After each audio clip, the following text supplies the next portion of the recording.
know, the briefing sessions occur a week in advance of the council meeting. This briefing session is not a decision-making forum, but rather an opportunity for councillors to ask questions and seek further clarification on items listed in the agenda.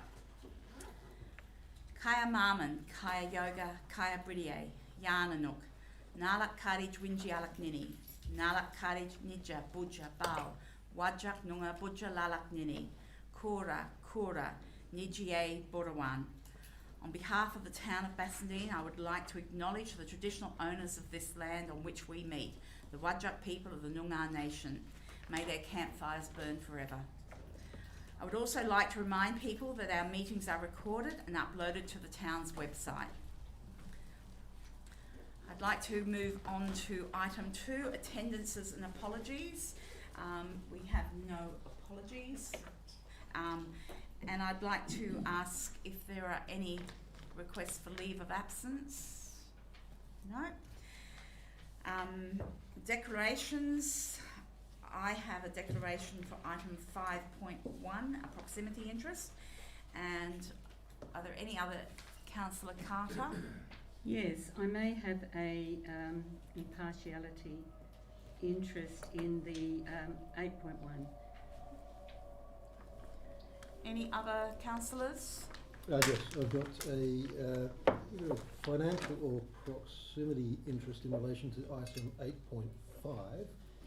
That's on account of being the registered proprietor of a property that is located in the floodplain. Thank you very much.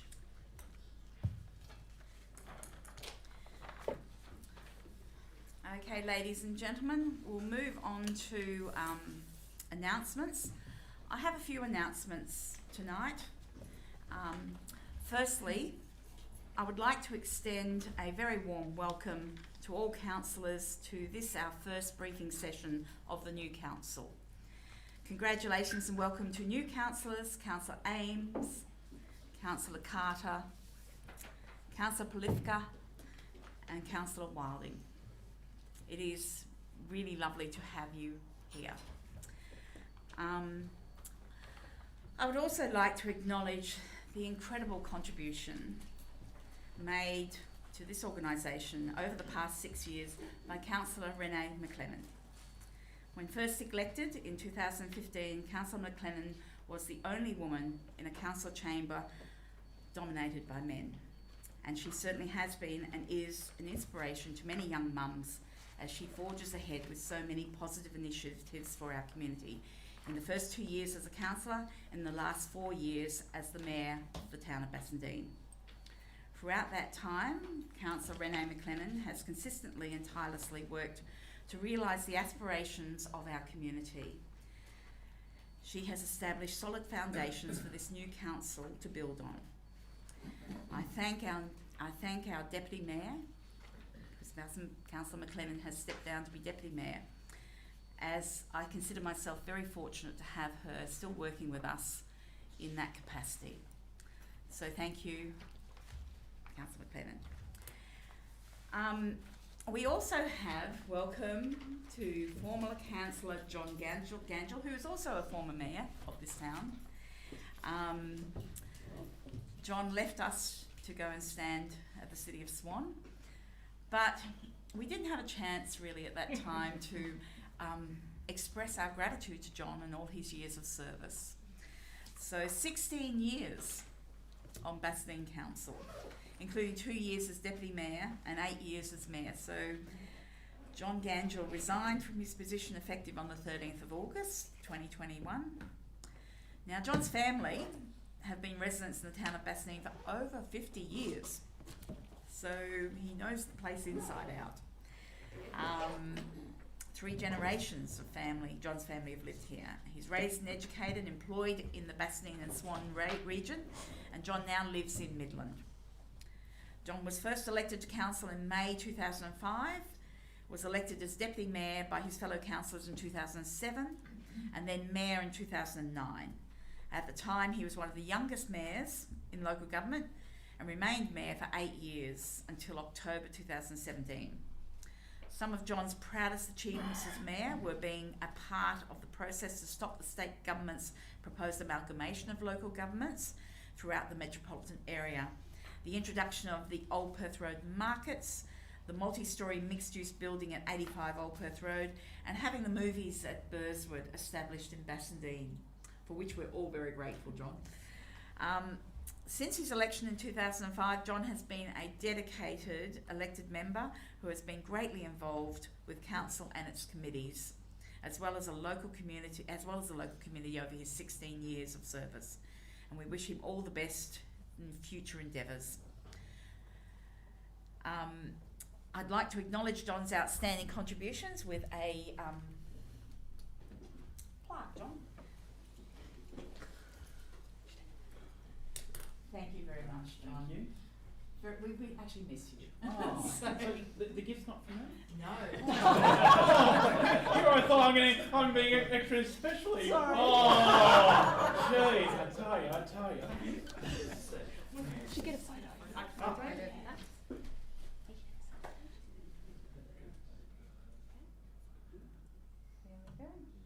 Cool. Thank you. Thank you, John. No, do you mind if I say a few words? Thank you very much.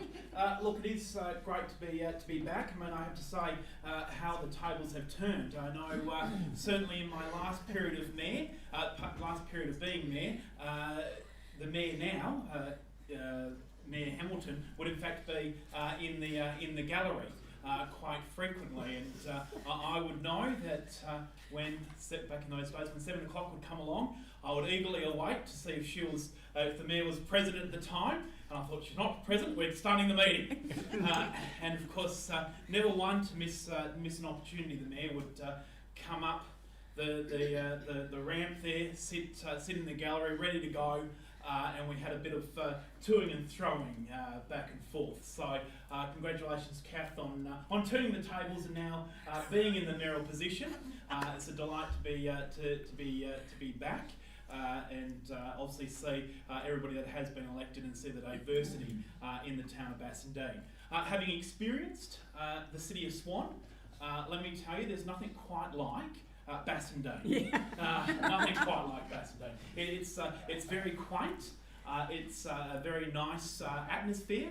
Although there are differences in the community, everybody can get on with each other and are at liberty to speak with everybody else. Unfortunately, I found that not to be quite the same within the city of Swan, but hopefully with the new council elected there, tensions will start to simmer down. But look, certainly over my period of time on the Bassendean Council, it's been a delight. It's been an experience, and to meet so many wonderful community members and have so many great relationships and friends develop. And I acknowledge Councillor Carter, who was on the council with me for a period of time, as well as both Freedmans, in fact, Councillor Carter and as well as Councillor Anne Brinkworth, who's in the chamber tonight, and of course Bill Busby, who's always here, who's here tonight as well, who I became very good friends with. It's been a delight over the journey, and I remember how some things started. You mentioned the amalgamation process, and I was with Bob Jarvis, the CEO at the time. We went to a meeting where the state government determined that local councils would have to fund their own demise and amalgamation. So of course, me being me, never one to be shy on the words. I stood up, let the minister know exactly what I thought of that, and stormed out of the meeting.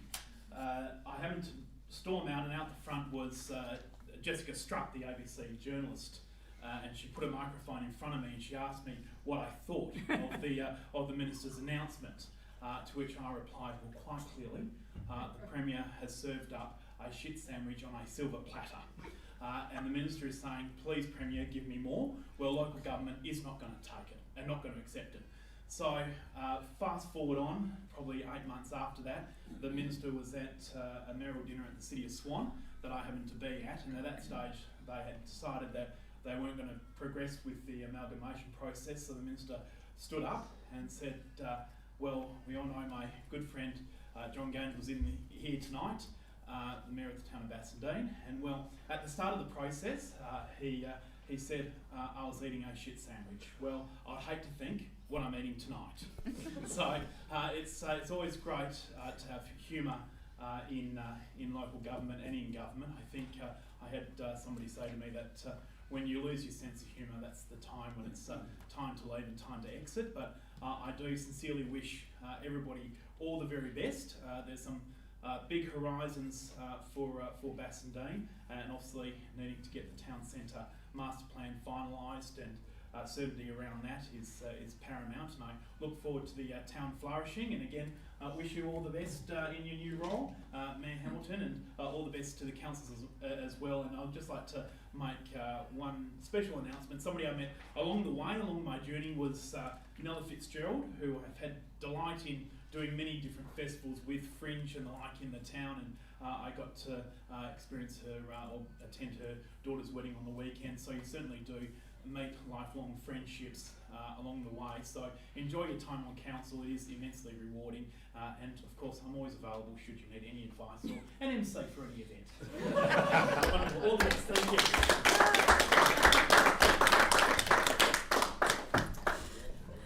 Thank you.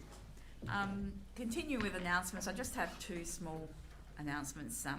The town appointed contractor phase 3 will commence works this week on the nature-based playground at Sandy Beach. It's anticipated this major project will be completed in the second half of 2022, providing our community with an incredibly diverse space catering for all ages.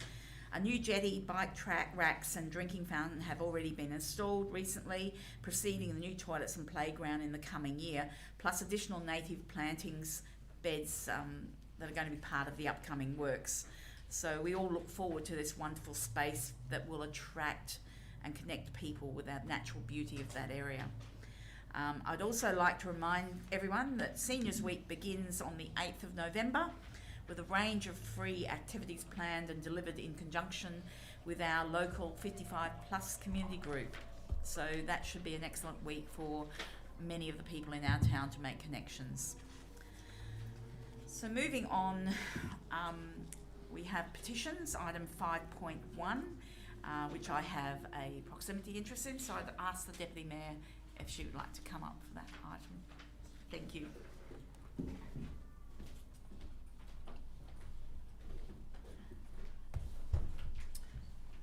So councillors, you might be aware that this petition was presented to council in September, but due to Councillor Gangel's resignation and some absences, there wasn't a quorum to receive the petition. There wasn't a copy in this month's agenda, so just so that you're all aware, I'll read out what the petition read. It said, we the undersigned, all being electors of the town of Bassendean, do respectfully request that the council 1 amends the draft rights of way strategy August 2021 prior to advertising to remove all references to a requirement for private property land to be ceded to the town of Bassendean if and when the local government wishes to widen a right of way. The resumption of land references should be removed completely from the strategy, given there are additional provisions in clause 6.2 allowing for alternative design options to retain and upgrade right of ways without widening to 6 metres that would affect adjoining landowners.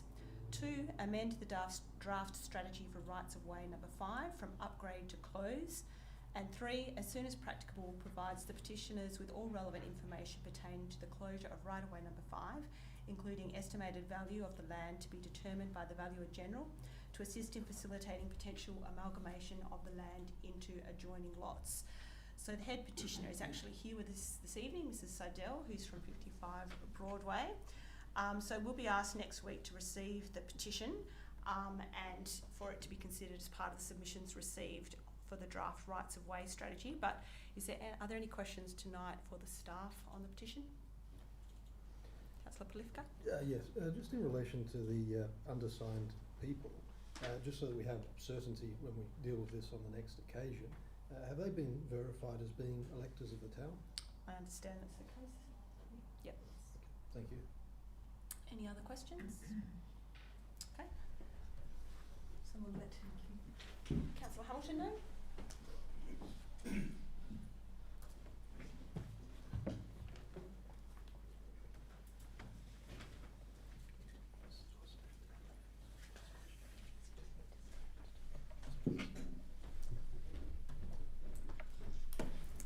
Thank you, everyone. So with that, we'll move on to item 6, which is public question time. I'd invite any member of the public who'd like to ask a question to come to the microphone, state your name and address. Comment or question? Public question time. Are there comments after? And you can do statements as well. Thank you. So, is this my moment? Yep, you. Where's the microphone? Yeah. Come to the microphone, Okay. Mr. Lakanis. I'm Craig I'm Craig Lakanis from 186 West Road, Bassendean. I have circulated to you my questions prior to this meeting, and I have had a response from Renee, thank you, which is accordingly has been the Development Officer's response. I've had a brief look at it, and my concern is that it misses the major point. Regarding the questions themselves, I'm happy to, rather than go through them and one by one, which I think would be a bit laborious for you all, to table them if that's what happens at a briefing session. I'm not quite sure how it compares with a normal meeting. I've never been to a briefing session. So I have them here, one for each councillor, and it's been updated a bit since that original link was put down, so there's some minor points, but worthwhile just noting the difference. Now, my question, overarching question is this. Mr. Lakanis, if you have those questions, you can certainly distribute them so councillors have a copy each. All right. There we go. Pass it down here. Just pass them along, I suppose. Okay. Yes, I did.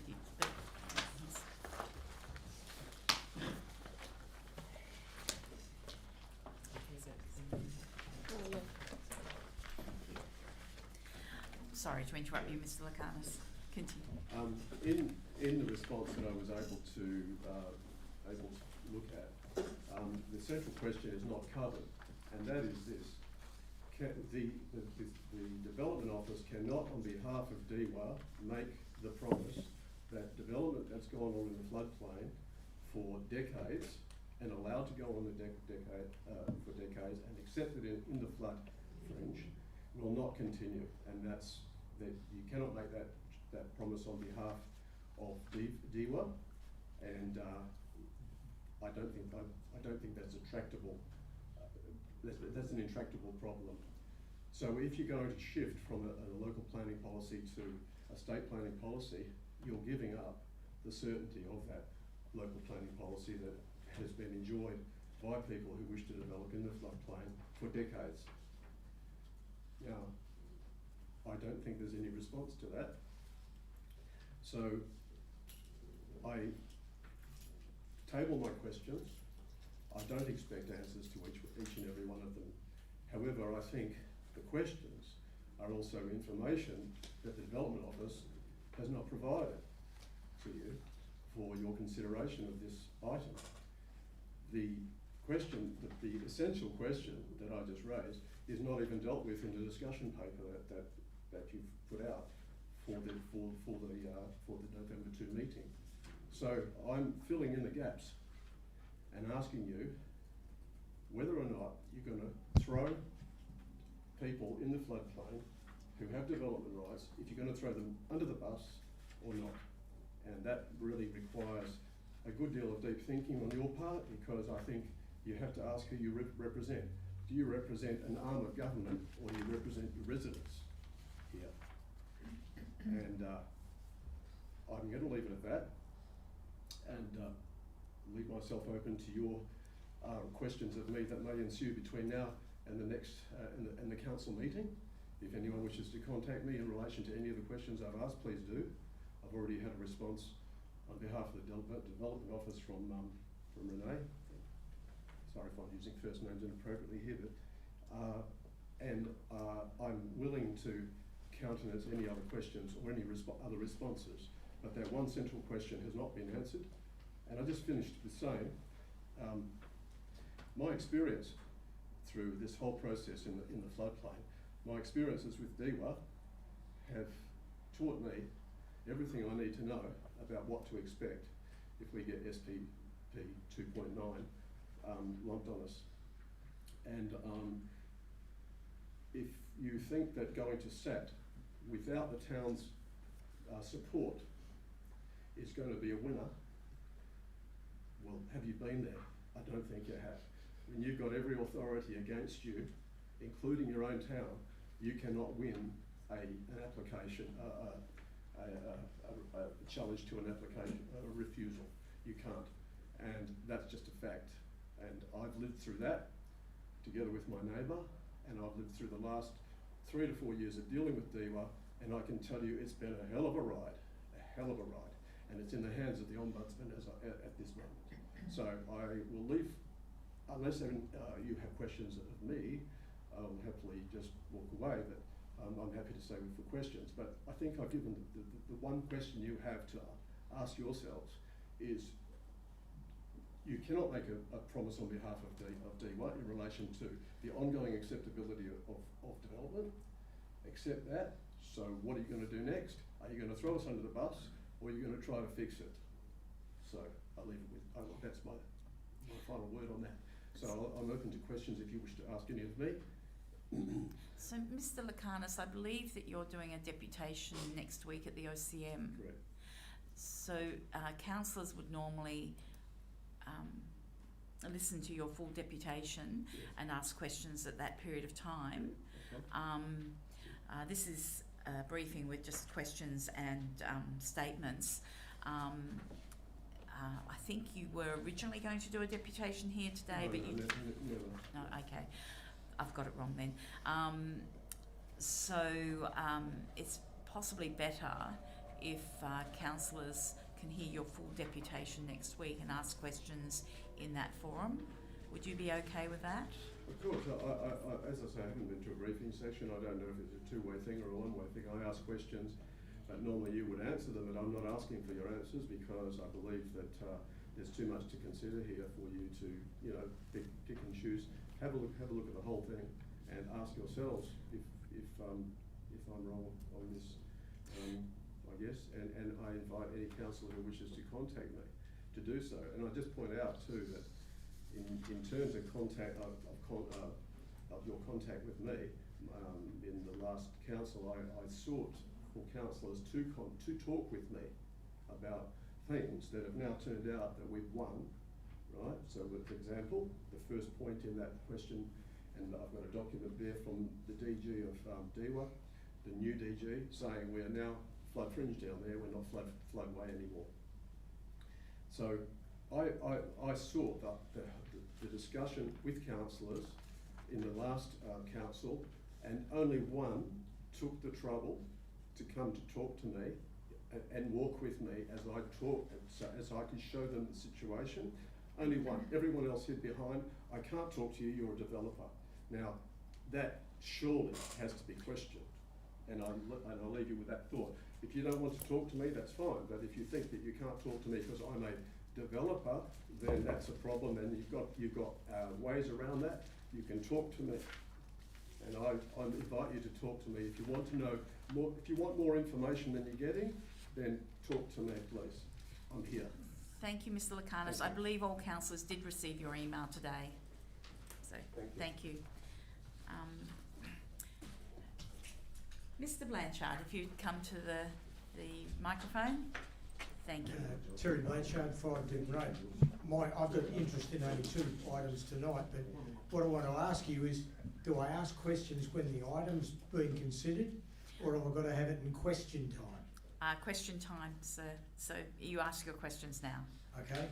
Can you tell me what the length of the advertising period for the heritage strategy Which item is will it, be? sir? Which item are we? 8.1. Item, 8.1, sorry. yes, the first item.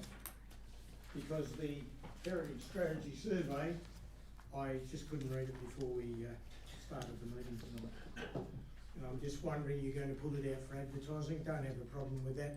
How long are we going to get 2 weeks, or are we going to get a full 3 months like I believe we should get?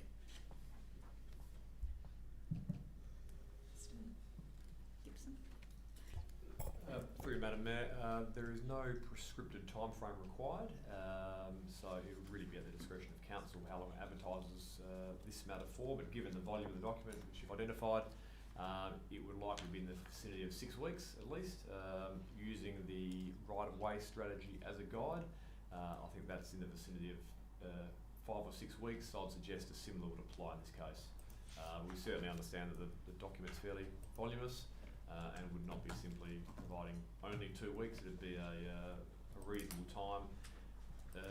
Going further, staff have no particular rush to get this back to council, so we'd imagine it would be coming back to council in 2022. If that means even 8 weeks for advertising, then so be it. We'd just be mindful not to overlap with the festive season. Because I would ask then, as a question, could council consider a 3-month period? The other one that I wanted to talk about, the gentleman was on about this floodplain business, and I came to hear what, as I call them, the Water Corp, have a set of policies. The council's obviously had theirs. I've built here under it. I haven't had a chance to read the report, so Madam Chair, all I can say is I'd like to ask a question, but it won't happen now. I'll probably have to do it next week. Thank you. Thank you, Mr. Blanchard. Any other questions? Councillor Sprinkworth, sorry. Oh, long enough here, sorry. Anne Brinkworth, 19 Ida Street, Bassendean. I just want to add on to your thank you to John Gangel. I have worked with John as many mayors, and no one has been more dedicated, more helpful than him. He has had a lot of criticism in this town, unfairly, but now that he's gone, I'd say 75% of it, the town want him back. And John, people tell me every day. They've told me town has gone downhill because he was such an enthusiastic guy.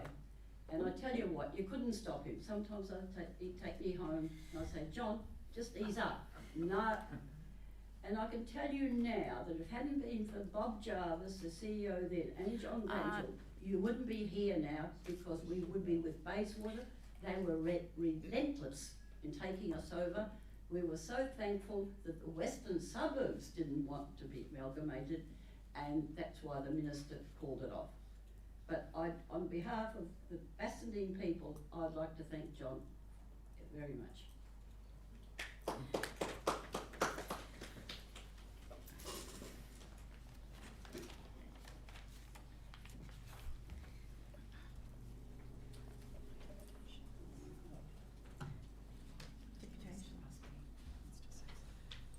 Deputations, we're at number 7. Oh, you've got a question, have you, Mr. Busby? I have indeed. Yes. With the Seniors Week coming up shortly, I would like to just ask, I believe the over 55s are paying rent for the next door, and I don't know if the youth community is charged rent. Is there, I mean, the people over 55s, I think, have contributed for a long, long time to the community. I'm surprised that they might be paying fees when I don't know for sure. Is the youth community a free facility? Do the kids pay a rental like all other users do for facilities? Or is theirs free and the seniors have to pay? If you could consider that going forward anyway. Yeah, I can confirm. If you're referring, Mr. Busby, to The hall? youth services? Yes. The youth services have got the skate park and the facility which is air conditioned. So that's the Town of Bassendean facility and program that's offered. Do they pay rental for it? It's exclusive use basically. So it's Town of Bassendean run program. So they're town officers that deliver the program. It's not delivered by another group. It's delivered by the town. I'm just trying to even up the thing. It's a seniors week, and I don't believe the seniors should be charged fees for a meagre facility sort of thing. They're not going to make a mess and much rubbish. They leave it pretty clean, and they possibly cost you less than the community facility. Nothing against the community facility, just a fairness approach to both the seniors and juniors getting a fair go. Yep. No, Please just consider Just more broadly, Council have recently endorsed a community leasing framework to try and provide greater equity amongst all community groups. So that's something that we will be incrementally moving towards. I'm just thinking it's a great time for the seniors to be recognised. Certainly. Well, the seniors actually are subject to a different arrangement as a result of a council resolution that was made probably 7 or 8 years ago. So We're now in 2021, so let's consider it anyway, because I'm part of the over 55s group. I'm looking forward to some free rent, okay. if possible. Thank you.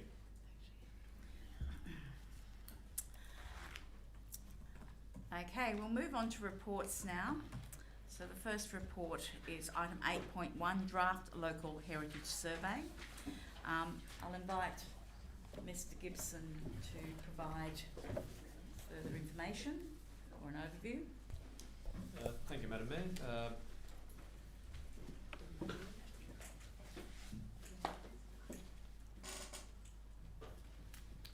Through you, Madam Mayor. This report is asking Council to consider advertising a draft local heritage survey for the district, which is a comprehensive record of places with cultural significance, and which, if ultimately adopted, will replace the 2017 document that's referenced in page 3 of the agenda. The town has actually already undertaken some community consultation on this matter by seeking input as part of an earlier process. Effectively calling for nominations of new or different places for inclusion, but in response to that process, no submissions were received. That notwithstanding, the current draft amended document involves a series of minor modifications to the existing document, and that's set out in the tables on page 6 and 7 of your agenda. Importantly, the recommendation before Council this month relates only to the advertising of the draft amended document and not the final adoption. So Council will be provided another opportunity to consider the document at some point in 2022. Thank you, Mr. Gibson. I'll ask councillors if you... Councillor Jenny Carter. Yes. Okay. Can I ask why the LHS as it stands now and the thematic history has no references or any maps or illustrations in? The document that it was drawn from had all these things. As it is now, it's not very helpful. Through Madam Mayor, the document satisfies the requirements of the guidelines. If Council wish to have further components added to it, that could certainly be done, but whether that adds anything to the actual functionality of the document, that would be a matter of opinion, I suggest, but staff have no in-principle objection to that, but just have not proposed it as part of this draft document. Now, may I ask another question? My understanding was that that was the document that was put up has all those components. Well, I know it is because I wrote it. But it has referencing, it has maps, it has illustrations. It makes it a usable facility, a usable thing for the public. The way it is now, you can't tell what's a quote, what's commentary. There's no referencing. You don't know where these things came from. There's no way of going back and checking any original sources. Let's be honest, when a local history heritage survey becomes the history of the area, and it is used as such by people.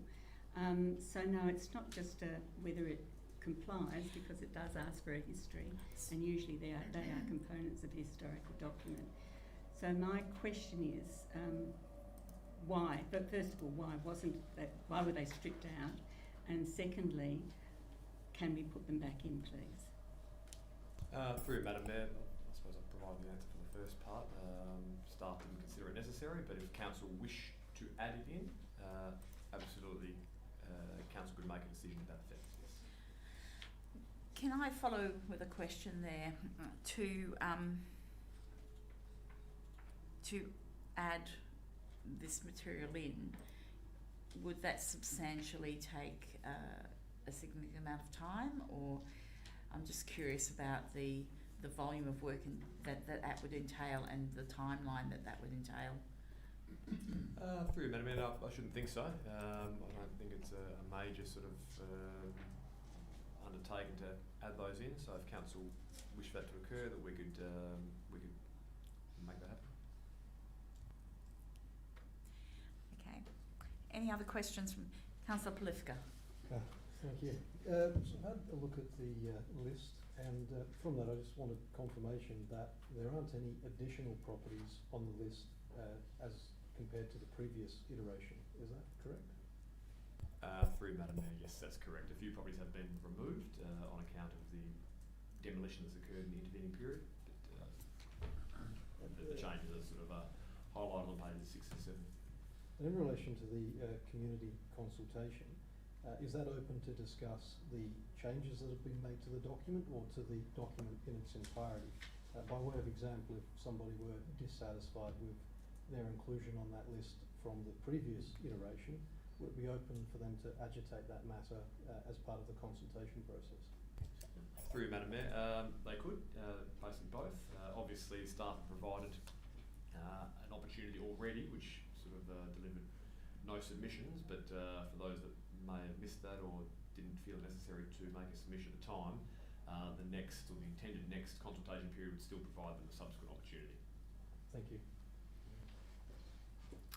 Any other questions, councillors? So with that, we'll move on to item 8.2, which is the existing carport and patio at lot 585 Faulkner Way, Eden Hill. Again, I'll ask Mr. Gibson to talk to that item. Thank you, Madam Mayor. This report is asking Council to consider an application for development approval for an existing carport and patio. Councillors will recall that this application was presented in July 2021, where Council resolved to refuse the application due to its impact on the streetscape. The current application before Council differs from that previous application in a number of ways by virtue of colour and the reduction in cladding. The current application has been assessed against the planning framework, which in this case is principally the residential design codes. Particularly for those new councils that haven't had much exposure to the residential design codes. Broadly, it's a state planning policy that provides two different pathways for assessment and determination. The first pathway is known as the deemed to comply assessment, and that is a very definite, objective, binary assessment. You either comply or you don't. The second one is more subjective. It's performance-based, and it provides for an assessment against a series of stated design principles, but it's not so definitive as the deemed to comply assessment. The application for Council tonight and next week broadly complies with the deemed to comply standards, and therefore it's largely compliant, with the exception of those small number of elements identified in the report on pages 11 and 12. Those items, because they didn't meet the deemed to comply, they need to be assessed against the design principles. That has occurred, and whilst we still have one objection received to the proposal is considered to meet those design principles and is therefore considered by staff to be acceptable, and staff are recommending the application be approved. It is obviously open to Council to form a different view, but if it chooses to refuse the application again, it would need to provide reasons relative to the art codes. So I'll ask councillors if anyone has questions. Councillor Wilding. Could Council please be provided with a copy of the submission in opposition to the application? Through Madam Mayor, certainly, yes. Can I ask if that will come via the agenda next week or earlier? It will come by the agenda, wouldn't it? Through Madam Mayor, it can be both if you like, that assists. Okay. Any other questions? Ms Gibson, on the weekend there was a conversation between yourself, myself and one of the other councillors around the recommendation in the report for a crossover to be constructed, and that wasn't something that could be made a requirement. I was just wondering if you could allow other councillors to hear the information provided to us about why that's not the case. Through you, Madam Mayor, typically where there would be a carport, you would expect a crossing between the private property and the town's road. We have local laws that require permits for that sort of development. Adams area. Because we're dealing with an application for development approval on the subject site, we can't impose the requirement to construct a crossover on the town's verge. However, the local law effectively makes it an offence for damage to the town's verge. So it may well be in the owner's best interest to avoid the implications of damaging the town's verge by virtue of constructing a crossover to the town's specifications. As was discussed with the councillors at the time, staff had no objection to having a supplementary part to the recommendation that whereby council would recommend or advise the applicant / landowner of the value of having a crossover and the implication of damaging the town's verge. So if councillors are happy for that to occur, staff can update the report during the week. That would be good if you could update the report with that one. Any other questions, councillors? In which case we'll move on to item 8.3, Social Housing Economic Recovery Package. Again, I would ask Mr Gibson to provide an overview on this one. Thank you, Madam Mayor. Councillors will be broadly aware of this item from recent discussions, but the report is to allow council the opportunity to consider its intentions for a town-owned property, which has been the subject of previous council deliberation. That is number 122 Hamilton Street in Bassendean. The site, once it's created via a boundary realignment, would have a total area of a bit over 1,800 square metres. As I said, there's an existing council resolution relating to the site that dates back to June this year, which was effectively requiring staff to explore a range of options for the site and bring some further information back to council for consideration. Since that resolution in June, the Department of Communities has released a grant that provides funding for the provision of new or upgraded social housing. In reviewing the grant documentation, it's clear that the suburb of Bassendean is considered as having a very high demand for social housing, which means that the subject site might actually be a reasonably good prospect of securing grant funding, which would achieve both the social outcomes associated with social housing, but making better use of a dormant land parcel that's otherwise offering little to no community benefit right now. It's therefore considered appropriate, as you can see in the report, that the town pursue the grant and seek funding to provide up to 7 single-bedroom dwellings, noting, as discussed, that many of the aspects of this matter are quite speculative at this stage. So simply to enable staff to pursue the grant, it's recommended that council revoke its June 2021 resolution. Councillors, who would like to ask questions on this one? Councillor McWilliam. So, talking about 7 properties and a demand for social housing in the town, through you, Madam Mayor, perhaps Mr Gibson could provide some more information about the profile of the sorts of people who might benefit from living in such facilities. So Mr Gibson, could you provide that information now, or do you want to leave it until next week? Through Madam Mayor, how the Department of Communities arrived at designating us as designating the suburb of Bassendean as very high demand, that information isn't provided in the grant documentation, but I suppose the town's response in terms of those more vulnerable groups would be to target older women for the reasons set out on page 17 of the agenda. Councillor Carter. Through you, Madam Mayor. Can I ask, now, bear with me, we're trying to get up to speed on all of this. This requires rezoning, doesn't it? So that means it would have to go under the rezoning process? No, it'd be a straight residential development. Through Madam Mayor, it's already zoned residential. We need to undertake a few sort of tasks to create the lot as the 1,843 square metre lot, but that is not a huge task. We've got quotes for the actual the requisite earthworks, but bottom line is the land is zoned for development. And is there a guarantee that if this is actually built for social housing, that it can't then be on-sold or changed to something else? Through Madam Mayor, the intention would be that the town retain ownership of the site, and so it would therefore be a decision of council as to what happens to it in due course. The grant guidelines provide a minimum use period of 3 years, so presumably after that 3 years it would be open to council to do something else, but that would be a decision for a subsequent council. Then if the council owns it, and I'm reading that there's that it would be managed by the government, the state government, or would be managed by the town of Bassendean?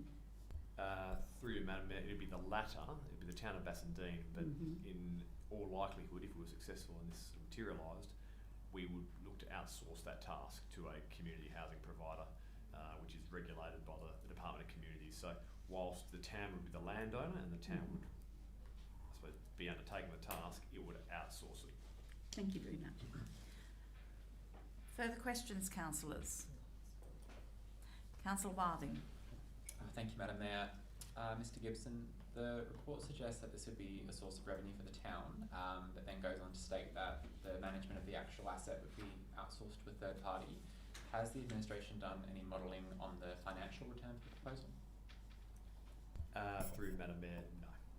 Like I said, a number of elements remain quite speculative, and if council was to support the pursuit of the grant, and if we were indeed successful, a lot of this information would become available as we go through the process.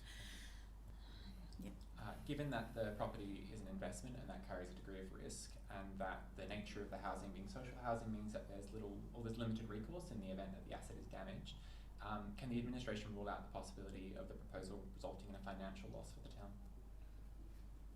Through Madam Mayor, I'm not sure we could absolutely rule it out, but I'd suggest if there was a state government arm that was inclined to provide north of $1 million worth of hard assets to the site that we retain ownership of, it would probably be reasonably difficult to turn that into a loss, even if there was some incidental challenges along the way. I think on the face of it, the proposal looks very financially advantageous for the town, as well as delivering obviously the genuine social outcomes. Absolutely. Councillor Plifka. Yes, my questions relate to the land. So the project itself sounds like a worthy one, and there are other questions which pertain to whether that's financially viable. In the SHERP document itself, and I'll just read from that, that's at 4.3, titled Land. Applicants may submit an application for a new build on land that is owned or controlled by the applicant, which is fair enough. The second point, or not identified, applicant must show intent to acquire land. Is it possible that we submit an application for this sort of housing within the town and at a later date assign the land upon which that is to be built? Through Madam Mayor, the guidelines certainly provide for that to occur, and that would make an application somewhat speculative. If you don't own the land and you've sort of identified a parcel that you might get access to, I imagine Department of Communities would very much favour applications where you can go in as the proprietor and take out any ambiguity about your likelihood of obtaining the land because you already own it. But that said, as you say, Councillor, the guidelines do allow you to lodge a reasonably speculative application as it relates to land. So that at its highest allows you to make an application without owning the land. If by way of example we had 2 or 3 sites within the town which we could demonstrate were satisfying the first criteria, so owned or controlled, would that be a way forward so we can have deliberations as to which of the town's inventory might be the most appropriate upon which to construct this site? And that leads into the second question. So that's 4.4 of the SHERP document, where they talk about the location and amenities. Now I think it was had been had a discussion, might have been common to all of us, where it had been raised by Councillor Wilding that there was given where that particular site was located in the town, it's quite far from a number of amenities. So in terms of the process whereby we would determine which of the town's inventory would be most appropriate, we would be able to, I suppose, apply those criteria. So that's on the side of determining the likelihood that the proposal would be accepted by the state government on the one hand.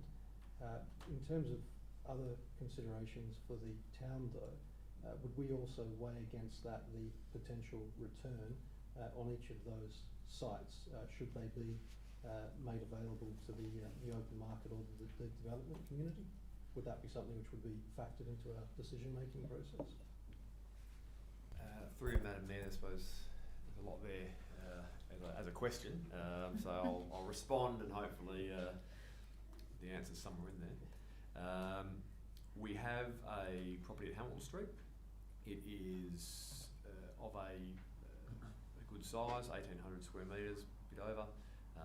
Of all the lots we have in the district that are not performing any function at all, it is the one that needs the least value add and it needs the least work to it. We have a small number of other parcels around the district that are smaller, but they are more importantly contaminated with things ranging from uncontrolled field to asbestos. I would speculate that if we were to go to the Department of Communities and offer any of those other sites up, our chances of success would diminish, because I suppose if the town was in the department's shoes, it would want a good degree of certainty and it would want effectively a shovel-ready site, or near enough if it could get it. I suppose the application, so the report before council this month is to present Hamilton Street as an option for the purpose of this grant. If council doesn't want to release or investigate the grant as it relates to Hamilton Street, it could certainly prescribe other sites and the town could pursue the grant as it relates to those other sites. But as I say, I would suggest the likelihood of success falls away significantly if we were to be offering up one or more contaminated sites. I just don't think that would be something that would sit comfortably with the department in terms of providing housing to the communities most vulnerable. If I may follow on from Councillor Prolifica's question, I have a question that's in that vein. During discussion with yourself the other day, there was a comment that potentially the grant money could be used to remediate a contaminated site in preparation for a build of this nature. Is that correct, Mr. Gibson? Through you, Madam Mayor, the guidelines seemingly don't have a presumption against it, but it also on the same token doesn't specifically provide for it. So it would be at the discretion of the department whether they offered a grant that included a sum to decontaminate a site. I'd imagine this would be a reasonably competitive grant process, and asking the department to also fund some remediation might not be something the department is looking to do. We would never know unless we applied, but I would also say that the grant documentation requires the build to be fully completed by the end of 2024, and if we were to find out, say in early 2022, that we were successful for one or more sites, that would give us almost 3 years. But the thing about decontaminating contaminated sites is that they can take quite a long time. You might need to have a detailed site investigation that actually preempts it before you can actually go in and fix it. So Ms. Davey would probably talk more to that than I can, but I'd suggest from a grant perspective, if we were to offer up the contaminated sites as in addition or instead of the Hamilton Street site, I think our chances of success would naturally decrease. If I may, with your indulgence, councillors, bearing in mind with contaminated sites that we have been looking for some time at potentially a program of remediation, that cost, if we were not going on this program, would be borne by the town anyway. Is that correct? So some of these sites that are contaminated, I did ask the other day whether we had an idea of some sites that have less contamination than others and that may be closer to amenities than what this block is in Hamilton Street. So I'm wondering if we could have a summary of some of these sites that may be closer to amenities that potentially have less contamination than some of the other sites. Through you, Madam Mayor, staff could provide a map, but I would say that the other two sites that we referred to, which was Whitfield Street and Iverson Street, are not particularly advantageous in their location relative to amenities. They are still sort of south of the line. They're not in the core of the town centre, so they are smaller. I think they could accommodate. I think Whitfield Street could accommodate 3 dwellings. Iverson could accommodate 2 dwellings, whereas Hamilton Street could accommodate 7 dwellings. There would be the added complexity of the remediation and the time delay that would occur as part of that remediation. And like I say, locationally, they are not all that much superior.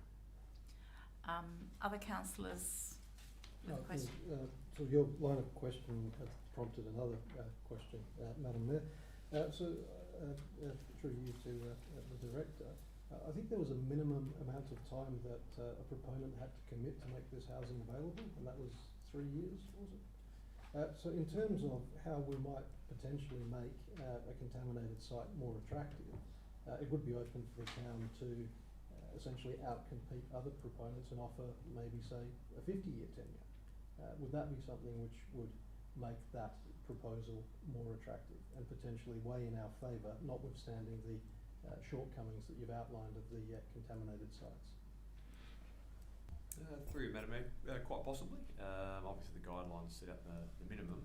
The guidelines I don't think provide any weighting for those applications that would commit to a longer term, but I think it would stand to reason that the Department of Community's sort of objectives underpinning this grant regime is to provide social housing.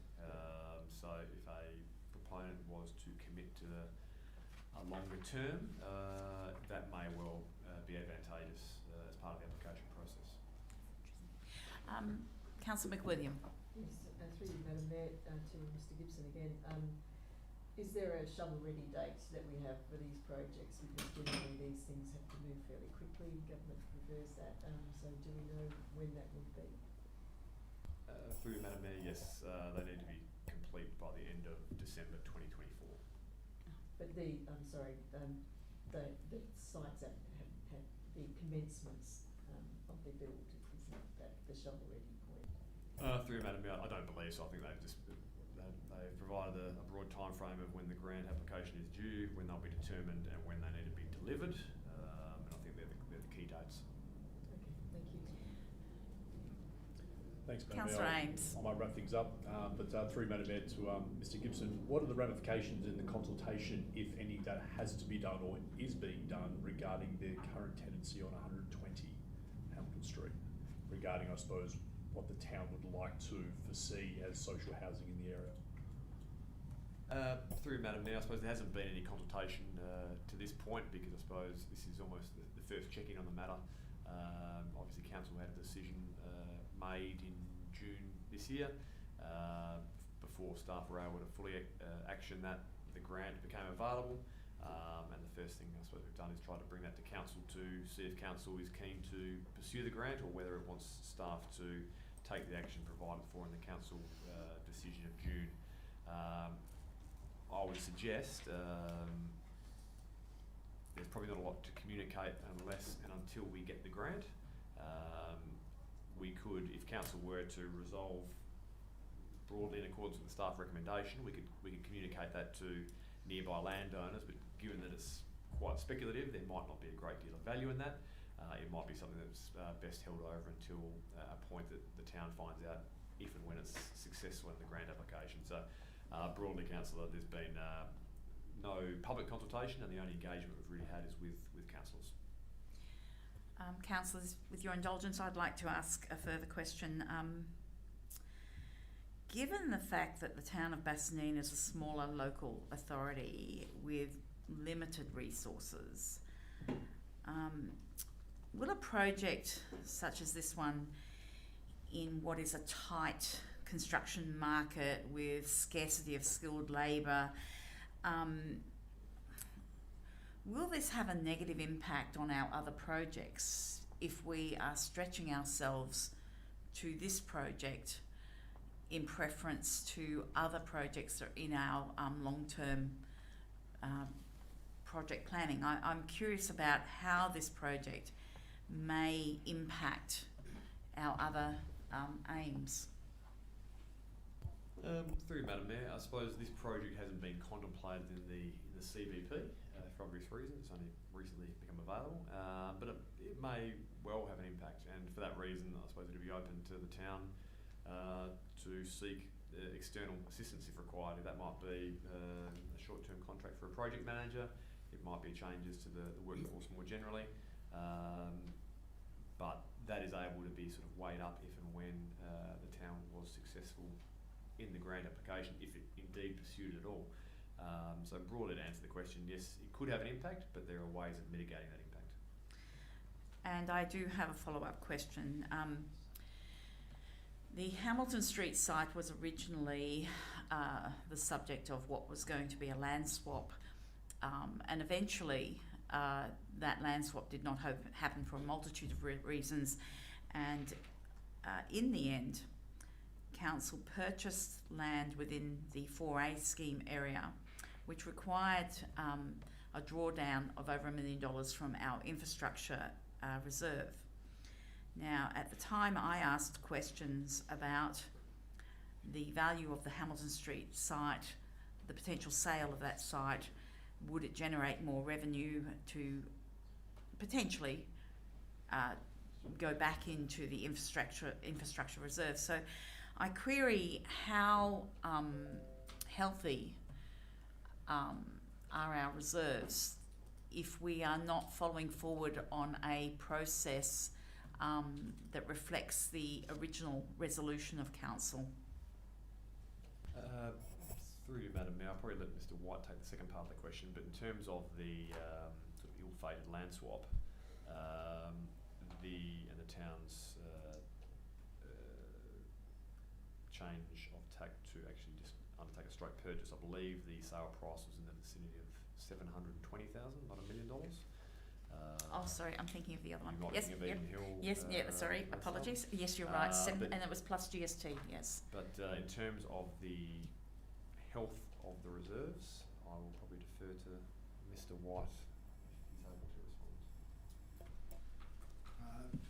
Thank you, Mr. Gibson. Through you, Madam Mayor. I'm not sure of the exact figure of the Land and Buildings Infrastructure Reserve. I'm trying to look it up as we speak, but it is our largest reserve. It's well over $1 million, but I can provide that figure to Council shortly. We do have many ageing assets, and I do know that over the years we've been trying to build up that reserve. Is that correct, Mr. Gibson? Sorry, Mr. White? Through Madam Mayor, on Mr. White's behalf, I'd say that's probably correct. Yeah. Okay. Councillors, any other questions? I think on that note we will move on. Item 8.4, revocation of Council Policy 4.6, Circus. Do we have any questions on this item? Thank you, councillors. We'll move on to item 8.5, Local Planning Policy number 4, Floodplain Management and Development. Excuse myself, Madam Mayor. Yes, thank you. So, yes.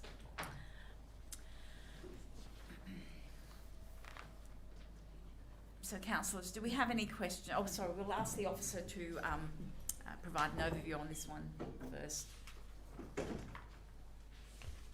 Thank you, Madam Mayor. This item, as you can see, is asking Council to consider the revocation of Local Planning Policy number 4, relating to subdivision and development activity on land affected by the Swan River floodplain.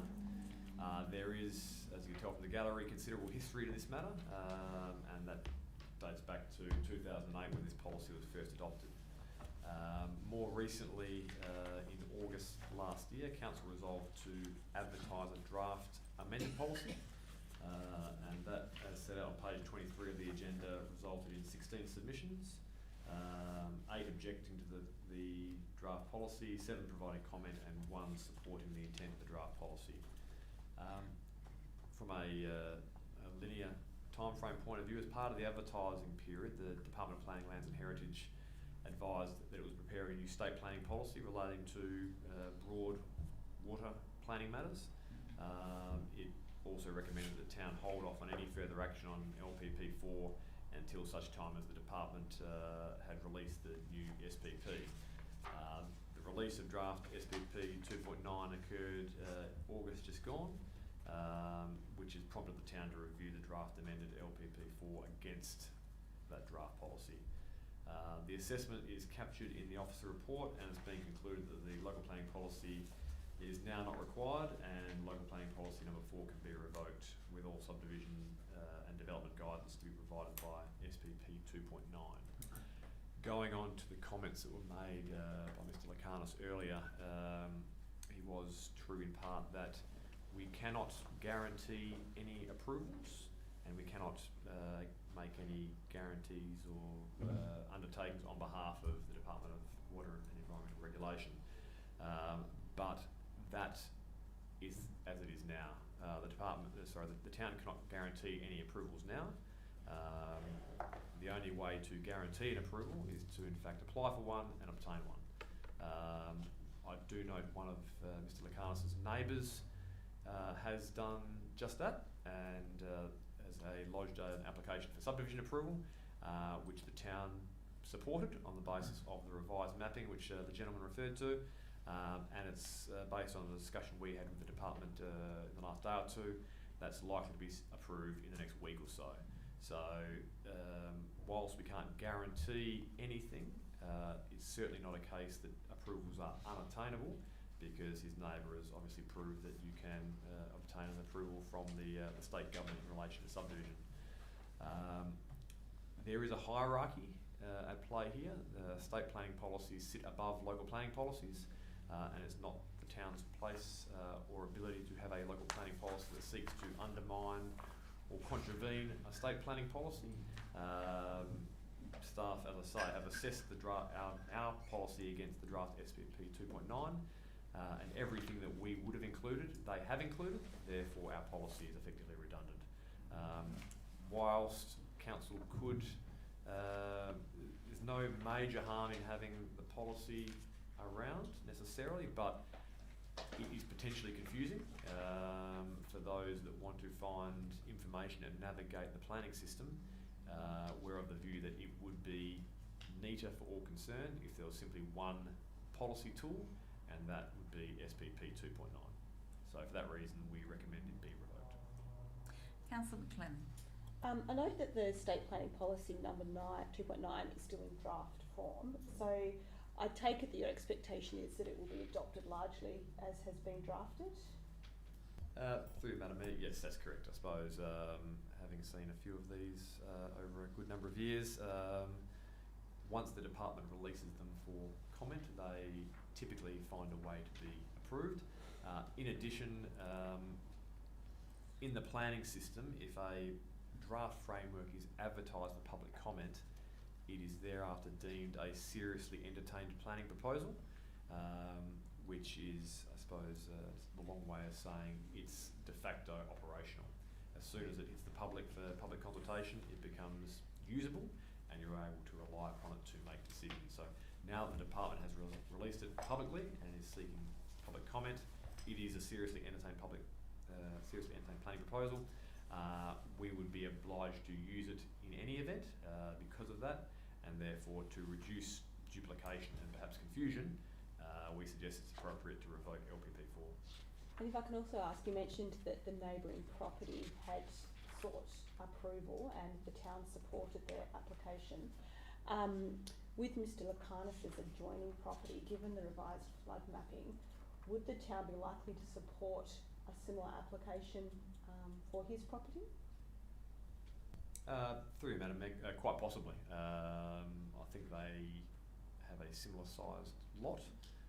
They're next door, as Mr. Lakanis sort of suggested, but I'll make it a bit clearer.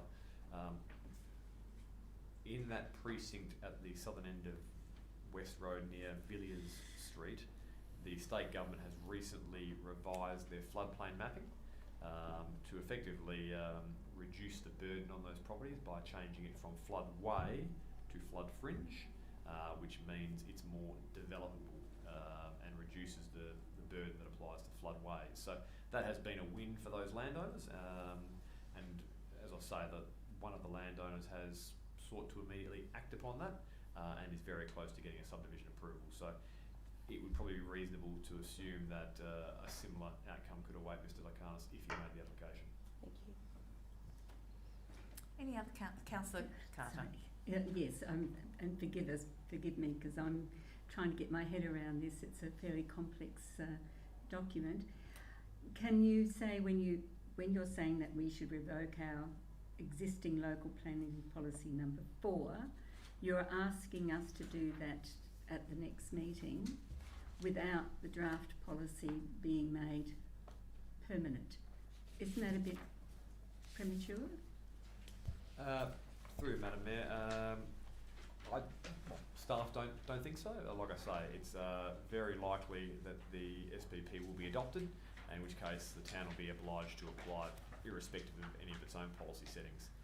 If, however, there was the situation, which I think is a very outside chance, that the SPP doesn't get proceeded with at all and there would be a policy void, it would be open for, I'd suggest staff would just simply present the amended LPP back to council for adoption, but you wouldn't have a situation of having two policies coexisting for a period of time. So if in the unlikely event that SPP 2.9 doesn't get adopted in any form, staff would quite likely bring a local planning policy back for council's consideration, but I'd be very confident that policy would be adopted. Thank you. Any other questions, councillors? With that, oh, sorry. Councillor Plifka. Yes, could we have Councillor Plifka?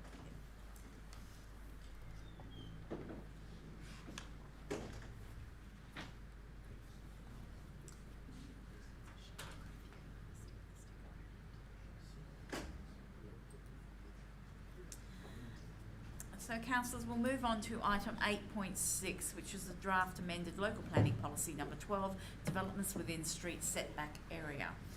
Again, Mr. Gibson. Thank you, Madam Mayor. This report is simply asking council to consider an amended local planning policy related to residential development. Council does have an existing policy, but that hasn't been reviewed since 2010. This policy seeks to improve and simplify the control of residential development, and among other things includes criteria relating to ancillary dwellings, outdoor living areas and outbuildings, some of which require the endorsement of the Western Australian Planning Commission. The draft policy has come to council. It was endorsed as appropriate for advertising. The advertising occurred and no submissions were received. So we now bring this policy back for council to reconsider in light of the submissions, which, as I say, were nil, and recommend that council adopt the policy. Councillors, Councillor Plifka. Ancillary dwellings, are we in line with the ARCODES, or is there an allowance under the scheme for a more generous size of ancillary dwelling? I recall that there may have been a difference between the two. Through you, Madam Mayor, the ARCODES do provide a maximum area of 70 square metres. Under the draft policy, we are looking to allow a maximum of 100 square metres, which provides obviously greater floor area, greater flexibility in terms of providing ancillary dwellings. So that's consistent, I suppose, with what was identified before as a housing shortage, so that may well allow intergenerational configurations. Yeah, through you, Madam Mayor, there was a desire at council at the time to provide more flexibility in that regard because of the reasons you just cited. So staff responded by providing or recommending a provision that will allow greater floor area. Good initiative, just wanted to make sure it was still in there. Thank you. Any other councillors with questions?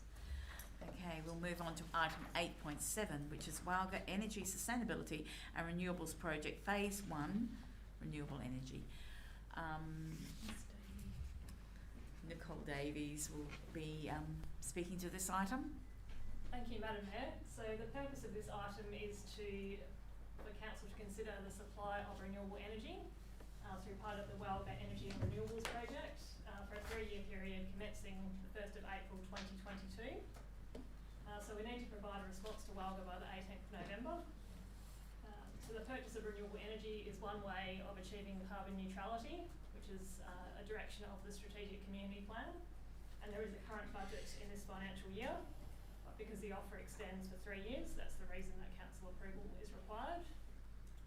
So one of the benefits of participating in the Walga offer is that we have a certain pricing for the next 3 years, whereas if you purchase it separately, it's subject to price increases which are predicted to occur.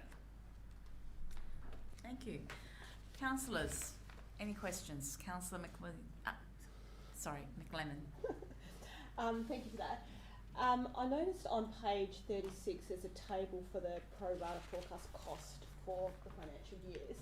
So just 2 questions around that. There was a lot of variation for each year, and I understand that some of that is because a number of those time periods don't cover the full year, but even the ones that cover a full year, there's some significant differences. Can you help me to understand why that would be? So for each year, so there's year 1, year 2 and year 3, there's a different unit rate, which actually decreases. Okay. So the cost per month differs depending on which contract period it's in. And when council originally made this budget allocation for the green energy and also the carbon offsets for those emissions that we couldn't reduce, does the rate that we're getting offered through Walga here, how does that compare to what we'd originally planned for this year? Through you, Madam Mayor, it's cheaper, so the unit rate is in the report. Let's find where it is. So, let's see. So the current rate is 3.5397 cents, and the table shows the unit rates through the contract, which are cheaper than the current rate. Great, thank you. And one further question, the additional offsets that council was intending to purchase, can you confirm that would still be undertaken in addition to this contract as well? Through the Madam Mayor, yes, the offsets would be required for things like vehicle fleet emissions and also use of gas in buildings. Thank you. Thank you for that, Ms Davies. Any other questions, councillors? Can I just ask one more? I'm fairly confident that the aggregated minimums will be achieved through this process. Through you, Madam Mayor, Walga have advised that about 3/4 of the local governments have indicated they will be looking to proceed, so yes. Thanks.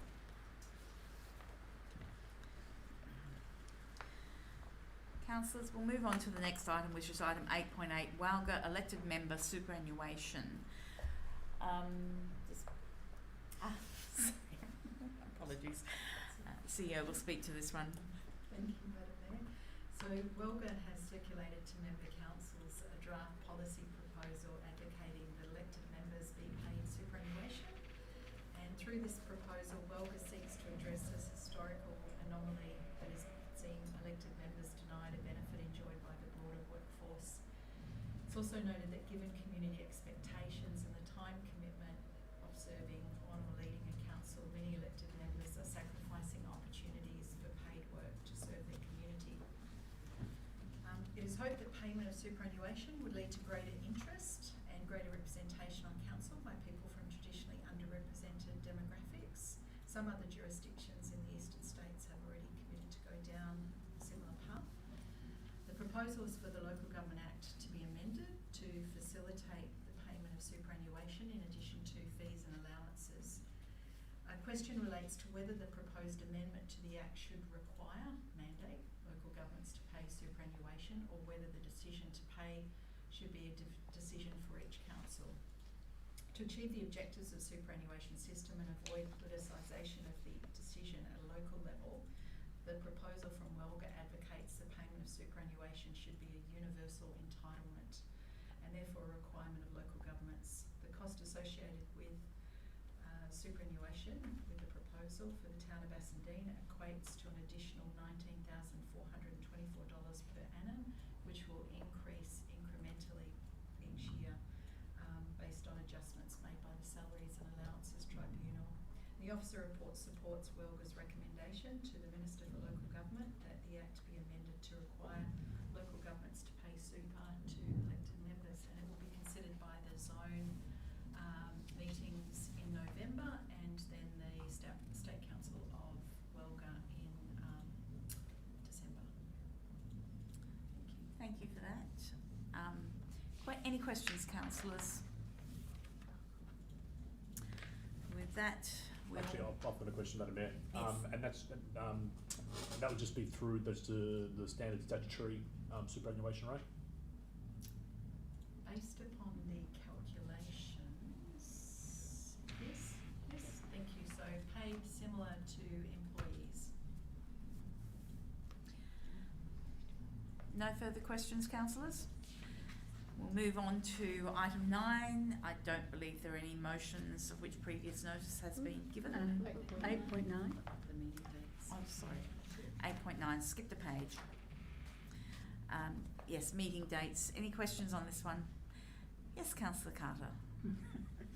I want to ask, the meeting dates seem fairly straightforward, but what are these workshops that are held to twice a month? What are they and what's their purpose? So I'm happy to answer that. We discussed this as part of the induction.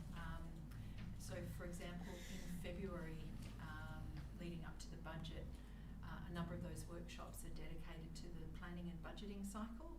So they're either attributed to contentious items that may be coming to council, so it provides an opportunity to test ideas with councillors outside a briefing session or council meeting.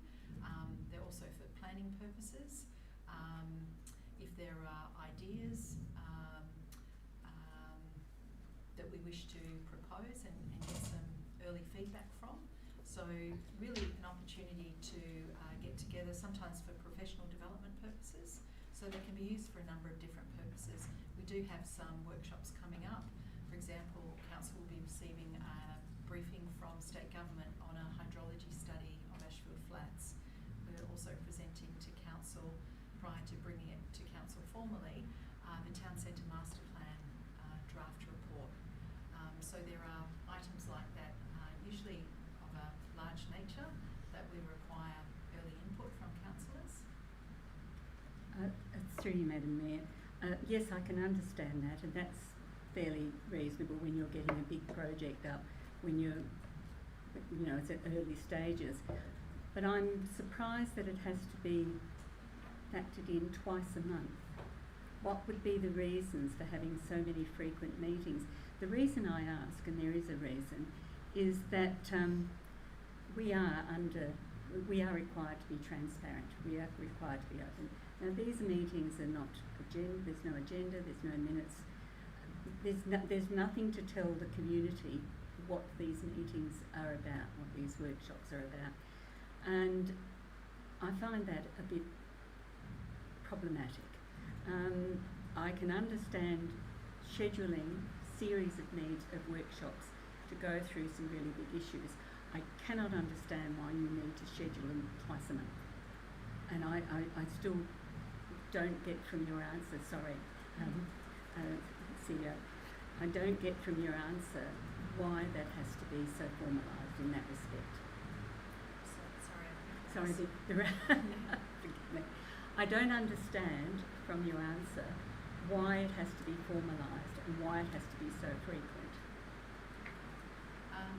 Usually we struggle for time, if anything, and so just to outline the types of topics, they are published in the bulletin each week, and I would normally have a discussion and socialise the items for discussion with the Mayor to set the agenda, provide councillors with pre-reading, but if anything, we struggle with enough time to actually have these workshops, and it's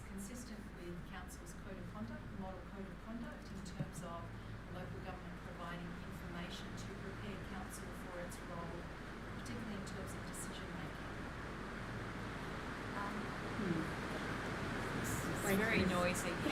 If I could add to that, Sorry, I can't hear Count- what the ball wasn't okay. if I could add to that, Councillor Carter, particularly during the budget process leading up to the budget, there's a significant volume of information to absorb, and because we're a diverse council, we do come at things quite often from a different angle, all of us. So the administration often seek from us our feedback on certain directions, and in these workshops you may find, particularly with the budget items, that certain things are put aside. We then ask the administration to come back to us with figures about what can proceed, where we're at financially, and this toing and throwing does take some time to actually finally settle on what will be the projects that go through in the budget. Now, the budget itself, on budget night, when we're doing that OCM, if we didn't at least work out some of the things that are not going to go into the budget, it would be a very, very long list of items that might be subject to a significant amount of debate. So I do support the workshops in respect to the budget particularly. Excuse me, I don't want to interrupt, but I did say I understand it for that purpose. I don't understand it twice a month. At this time of the year, particularly. I think some of the workshops that are planned before Christmas relate to the fact that there are so many projects for which new councillors are unfamiliar, and seeking to acquaint you with a lot of the projects that are in train and bring you up to speed. I understand that is some of the workshops, correct? Absolutely. And for example, the Ashfield Flats hydrology study, that is a major report, major research project that's been undertaken by state government over 18 months that will be released to the community.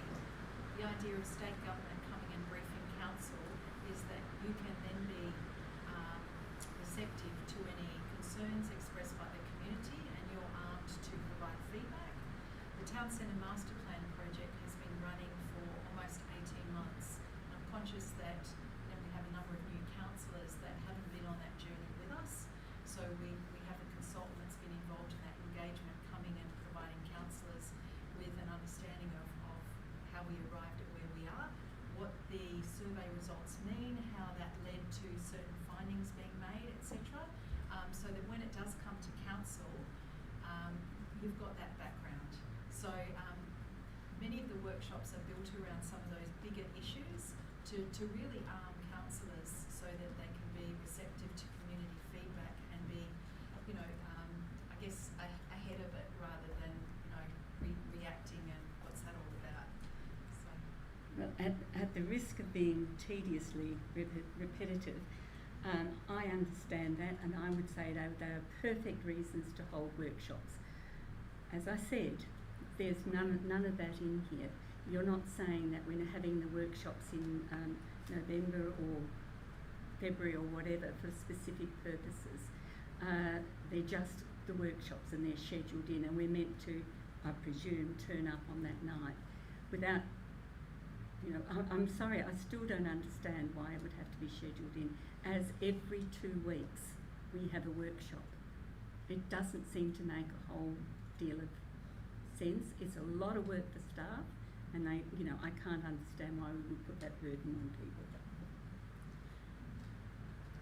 I'm not sure if there's much more I can say, but perhaps we can have this conversation again in a few months' time. Yes. Councillor Plewka. So we're on item 8.9. The change of the start time from 7 p.m. to 6 p.m. Do we have any data as to whether that fosters greater community participation or less? That's an interesting one, because I believe that COVID had a very significant impact on community participation in our meeting process, and certainly there has been a growth of people tuning in online. The 6 o'clock change, I'm trying to remember when that was. It was probably about a year ago, and it was recognising, I guess, staff are often here from about 7, 8 o'clock in the morning. It is a long day, particularly if it's a very long meeting as well. So to create a more family-friendly environment, not just for staff but also for councillors. Anecdotally, I don't believe there's been a major difference in terms of attendances for council meetings. I know some councils start at 5 o'clock, some are earlier in the afternoon, some start at 7 o'clock. So I think it really varies from local government to local government. Yeah, look, I wasn't expecting a particular answer. I was just curious as to whether there was some data that said, have it at 6, because otherwise by 7 people saying, well, that's too late in the evening, I'm not going to bother to turn up, and just what the psychology was around that. But if there isn't any decisive position on that, then I don't have an issue with 6. So I think they started at 6 when we had the barbecues before the briefing in the community, and then when That's right. COVID hit, and then the briefing started at 7, and then when COVID hit and we went to online, the 6 o'clock continued then.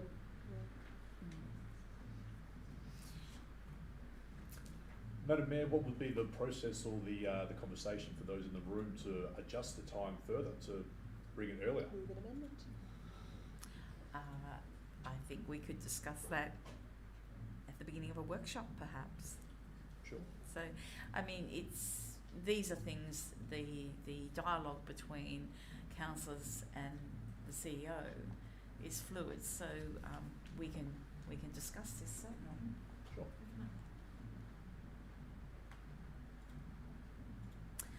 Councillors, have we exhausted questions on that one? Okay. So now we'll move on to item 9, of which I don't believe we have any motions of which